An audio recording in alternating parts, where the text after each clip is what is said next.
Welcome to Total Retail Talks, your podcast channel for retail knowledge. Hi everyone, and welcome to episode 163 of Total Retail Talks. In today's episode, Executive Editor Joe Keenan sits down with Kent Zimmerman, Vice President of Digital at Shoe Carnival. Listen in as they discuss personalized targeting of marketing communications, specifically in email. All recorded live at this year's CRMC in Chicago. And now, on to the show. Hi, I'm Joe Keenan of Total Retail. I'm here at CRMC in Chicago. I am joined by Kent Zimmerman, who is the Vice President of Digital at Shoe Carnival. Kent just presented here at the show, and going to have a couple questions based on his presentation. So thanks for joining me, Kent. Yeah, thanks. Thanks for having me. So let's talk a little bit. You talked a lot in your presentation about leveraging data to kind of personalize the experience in your marketing campaigns as well. So my first question is, maybe you could tell us a little bit about how Shoe Carnival is using data to personalize marketing. Sure. So we are really making a pivot and a transition from mass media, which is really kind of spray and pray. We're blasting things out, right? The same message to everyone. We're trying to transition that, not necessarily move completely away from it, but augment that with more targeted marketing to our customers, to prospects, and to our existing customers, and to folks who used to be a customer and maybe have lapsed and they're inactive in our file. So, we're leaning heavily on the data that we have around our loyalty program. We've had it around for about 8 years, and so we've got a nice pool of first-party data to work from, where we build audiences, and then based on the segments that we build from there, we take that out to, the open web, Facebook, pretty much anywhere where we can utilize an audience, we're going to. Yeah. So I was going to ask, is that a cross-channel? So you're using it, I would imagine, for email, social? Absolutely. Yeah, absolutely. So we found that, from a social standpoint on Facebook, these audiences are performing so much better than kind of the off-the-shelf audiences that you might build within Facebook. We're really able to model what our customer looks like, and then now that we know what our customer looks like, hey, let's go prospecting for customers that look like that, yep. and who are maybe shopping our competitors. Yep. So as we were talking, you mentioned loyalty and your loyalty program, and I understand you're going to be kind of revamping and rolling out kind of a refined version of that coming up. Maybe you could talk a little bit about where you were with your loyalty program and kind of where you want to see it going forward. Yeah, sure. So we started our loyalty program maybe 7 or 8 years ago, and largely you signed up for the program in store when you're making a purchase. When we launched more of our digital properties, we started using some digital campaigns to help grow the program, but still the bulk of it is our most loyal shoppers, and we still see a really high penetration of transactions in store, our loyalty transactions. So that's continued. The program has continued to grow over the last several years. But what we found is a lot of our customers, our most loyal customers, continued to take advantage of the program, but we've got a lot of people in the program who probably don't understand the value of it or aren't getting a lot of value of it. So we're in the process of kind of rebooting the program later this month, and we're going to add a gold tier, right, for folks who spend at a certain threshold and higher. We're going to give them free shipping online. We're going to let them come into the store and or online and pick their double points day. So if you're shopping, if you're a mom and you're shopping for your kids for back to school, and we have a lot of customers that do this, right, that kind of make a big spend all at once, we're going to give them the opportunity to kind of pick the day where they're going to earn double points, and that's a bonus that's just available at that tier. And then beyond that, we're basically just refining the program and trying to make it something that our customer feels that there's a lot of value in, and using it as a way to help understand what our customers are looking for from us as well.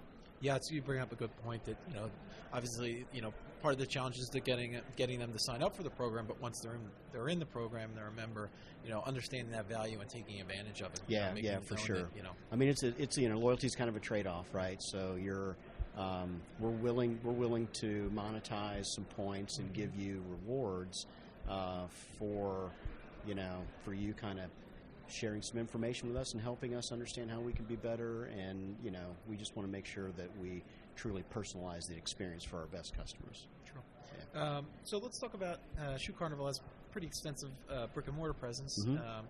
So what are you doing to, as customers, shift between channels as they're making buying decisions, to kind of integrate that data that you're collecting in both channels and try to get that, single view of the customer? Sure. So, we've done several things over the past few years, both operationally and from a marketing standpoint. About 3 or 4 years ago, we started shipping all of our e-com orders directly from our stores. So we roll up all of our inventory across 415 stores, and we expose that inventory to anyone who's on a mobile device, anyone who's online, they're browsing. And if you're in a store and you can't find a size, like say you find a style or a color and you really like that shoe, but we don't have it in that size, that store can also look at the entire company's inventory, and we'll ship that to you no different than if you were online. So operationally, that set us up for things like in-store pickup, and we're also looking at how do we leverage that to do maybe same day or within like 4 hours, or delivery, curbside pickup, that sort of thing. So beyond that, we take all of our transactions offline, all of our offline transactions, and we feed that into some of our marketing systems, feed that back up into Oracle Data Cloud so that we can try to understand, help identify marketing campaigns where the customer is largely shopping at retail, not online, because at the end of the day, if we're only looking at online transactions for our digital spend, we're going to miss those. We're going to miss those retail transactions, and we may inadvertently shift budget dollars away from something that's working really well in the store. Yeah, true. So let's talk about business benefits you're seeing. You mentioned that kind of this shift from a kind of the spray and pray model to really targeting your communications with your customers. I would imagine you're seeing higher conversion, and can you talk about some of the things you've seen since kind of shifting approaches here? Yeah, sure. So we really kind of look at some of our targeted marketing is we do a lot of retention marketing, and then we're doing obviously a lot of acquisition marketing. The return on investment we're seeing from some of our acquisition and prospecting campaigns is well and above what we would typically need to see from a break-even standpoint. So these aren't just effective prospecting campaigns. They're profitable prospecting campaigns. So, and they're helping to build the top of the funnel, and those customers eventually, we hope, get into our Shoe Perks program. On the retention side, one of the first things that we saw when we first started doing this is that the customers who are in the oldest section of our house file, the 36-month plus, they hadn't interacted with us in 3 years, were coming into store. So we weren't reaching them through the newspaper. We weren't getting their attention on TV. None of our traditional marketing efforts were encouraging that customer to get into the store.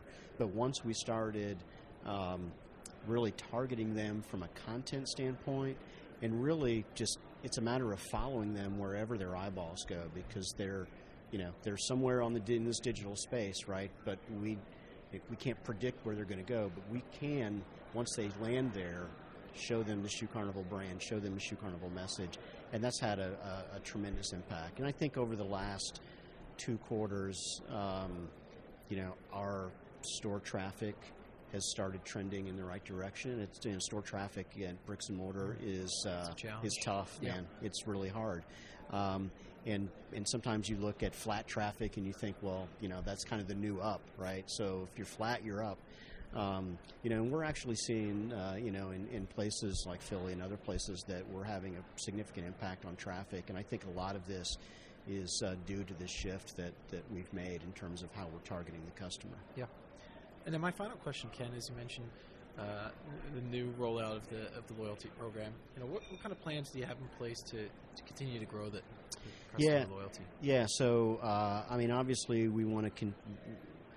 We really have two plans for the program. We want to continue to grow it, right, and move customers who aren't currently part of the program and get them to see the value. I think we believe there's a huge benefit of our customer base that they just didn't see value, so they didn't join the program. So we have to do a better job of educating them and showing them that value and get them to move kind of down the funnel into the program.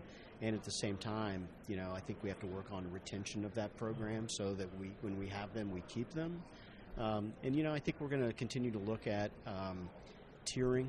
I think that's one of the things that a lot of retailers are doing that seems to be pretty valuable. Let's reward your best customers, and let's give kind of the casual shoppers some incentive to move up into that higher tier, and then we start looking at things like interaction and just engagement with the brand in our stores as a way to earn points instead of just a transaction as $1, a point. So help us market the program a little bit, right? Share things on Facebook, forward emails. Yeah, anytime you engage with us, leave a review, right? So it's a great currency that I think we need to continue to evaluate and hopefully, let our customers earn more points quicker. Yeah. Great. Are you promoting it in store? So, like when associates are working with the customer? Or absolutely. Yeah, absolutely. And we used to incent our store associates, and we still, obviously, everyone is incentivized to help educate the customer about it. But that's really our biggest growth channel is when they're in the store and they've got a box in their hand, right? I mean, obviously on the site, we do everything that we can to try to educate that customer. But when they're getting ready to buy and they're not a Shoe Perks member, we need to do everything that we can to help them understand what they could get from that purchase. Exactly. Yeah. Great. Well, I want to take this opportunity to thank Kent Zimmerman of Shoe Carnival for joining me today here at CRMC. Thanks for listening. For more information on this episode, be sure to visit our podcast channel page at www.mytotalretail.com/podcast for show notes. Total Retail Talks is available on Apple Podcasts, Google Play, and Stitcher, but be sure to subscribe to our podcast channel page as well. Thanks, and until next time, this has been Total Retail Talks.